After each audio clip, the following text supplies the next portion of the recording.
পরিবেশ সংরক্ষণে সবাইকে দায়িত্বশীল হবার আহ্বান জানিয়ে প্রধানমন্ত্রী তারেক রহমান বলেছেন, সবাই নিজ নিজ দায়িত্ব পালন করলেই পরিচ্ছন্ন পরিবেশ ও সুন্দর দেশ গড়া সম্ভব। সোমবার নিজের ভেরিফাইড ফেসবুক পেজে দেওয়া এক বার্তায় প্রধানমন্ত্রী একথা বলেন। প্রিয় দেশবাসী, আসসালামু আলাইকুম। আজকে আমি আপনাদের সাথে একটি বিষয় নিয়ে খুব সংক্ষেপে দুটি কথা বলতে চাই।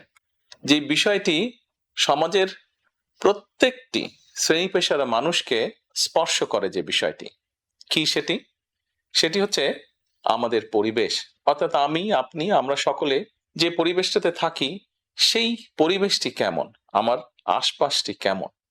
আপনারা নিশ্চয়ই অধিকাংশ ক্ষেত্রে খেয়াল করে দেখেছেন, আমরা ঢাকা শহরের যে কোনো রাস্তাঘাটই হোক, যে কোনো এলাকাই হোক, যে কোনো জেলা শহরের এলাকাই হোক, রাস্তাঘাট হোক, এমনকি উপজেলা পর্যায়েও ক্ষেত্র বিশেষে বিভিন্ন গ্রামগঞ্জেও আমরা দেখেছি যে যেখানে বাজার ঘাট বা রাস্তা চলাচলে বেশি, সেই জায়গাগুলোতে চারিদিকে একটা জিনিস খুব পরিষ্কারভাবে চোখে পড়ে, যেটি আমরা যখন ছোট ছিলাম, আজকে থেকে 40 বছর আগে, 30 বছর আগে দৃশ্যটা এমন ছিল না, কিন্তু বর্তমানে দৃশ্যটা এইরকম। সেটা কেমন?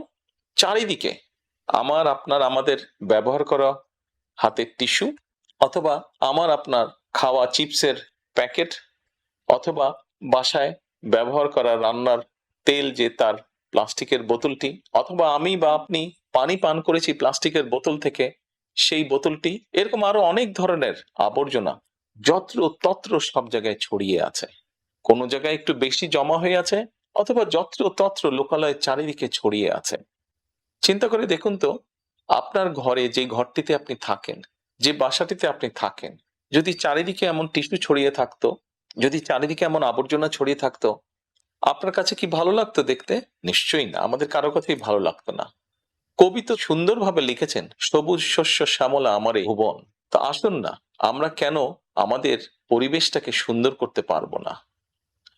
বাংলাদেশের অধিকাংশ মানুষই পায়ে হেঁটে চলে, অথবা রিকশায় যায়, অথবা বাসে চলাচল করে। এই মানুষগুলো যখন রাস্তা পার হয়, বিভিন্ন জায়গায় যখন আবর্জনা জমে থাকে, ময়লা থাকে, এই মানুষগুলোর কিন্তু অনেক কষ্ট হয়, বিভিন্ন জায়গায় অনেক দুর্গন্ধ হয় এই আবর্জনা জমে থাকে। তবে আমরা যদি সকলে মিলে একটু সচেতন হই, আমরা যদি নিজেরা সচেতন হই, যত্রতত্র যদি আমাদের ব্যবহারকৃত আবর্জনাগুলো যদি যত্রতত্র আমরা না ফেলে দিই, আমরা যদি একটি নির্দিষ্ট জায়গায় এই আবর্জনাকে জমা করি এবং নির্দিষ্ট উপায়ে যদি এটাকে পরে ধ্বংস করি, তাহলে যেমন আমাদের পরিবেশটি ভালো থাকবে, ঠিক একইভাবে আমরা আমাদের পরিবেশটাকে সুন্দরভাবে রাখতে পারবো।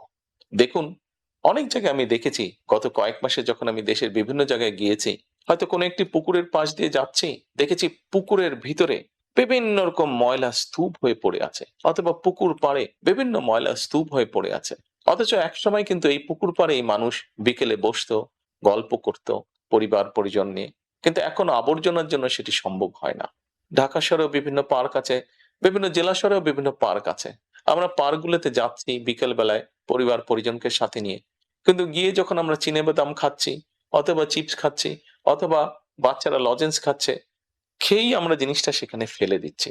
আমরা যখন যাই তখন হয়তো যারা পরিচ্ছন্ন কর্মী তারা হয়তো পরিষ্কার করে রাখছে, কিন্তু আমরা যখন বেরিয়ে আসছি তখন আর সেটি আগের মতন পরিষ্কার থাকছে না। কিন্তু যদি যে পরিষ্কার থাকতো, আপনি যদি পরিষ্কার করে রেখে আসেন, আপনার পরবর্তীতে যে যাবে সেও সেই পরিচ্ছন্নতা, সুন্দর পরিবেশটি উপভোগ করতে পারবে। কাজে আসুন না, আমরা যদি আজকে থেকে প্রত্যেকে সচেতন হই, আমাদের হাতের আবর্জনা বা ব্যবহৃত আবর্জনা যদি নির্দিষ্ট জায়গায় সুন্দরভাবে আমরা গুছিয়ে ফেলি, তাহলে ধীরে ধীরে হয়তো আমরা আমাদের এই বাংলাদেশটাকে আবর্জনা মুক্ত করতে পারবো, সুন্দর একটি পরিবেশ গড়ে তুলতে পারবো। দেশটা তো আমাদের সকলের। আমরা সকলে মিলে যদি চেষ্টা করি, সকলে মিলে যদি একটু একটু করে করি, তাহলে আমরা বড় কিছু করতে সক্ষম হব। প্রিয় দেশবাসী, আপনাদের কাছে আজকে এই সহযোগিতাটা আমি চাইছি।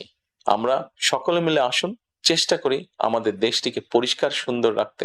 আমরা সকলে মিলে চেষ্টা করি আমাদের পরিবেশটিকে সুন্দর পরিষ্কার রাখতে, যা নিশ্চিত করবে আমাদের আগামী দিনের বংশধরদের জন্য একটি সুস্থ দেশ, সুস্থ পরিবেশ। সকলকে আন্তরিক ধন্যবাদ।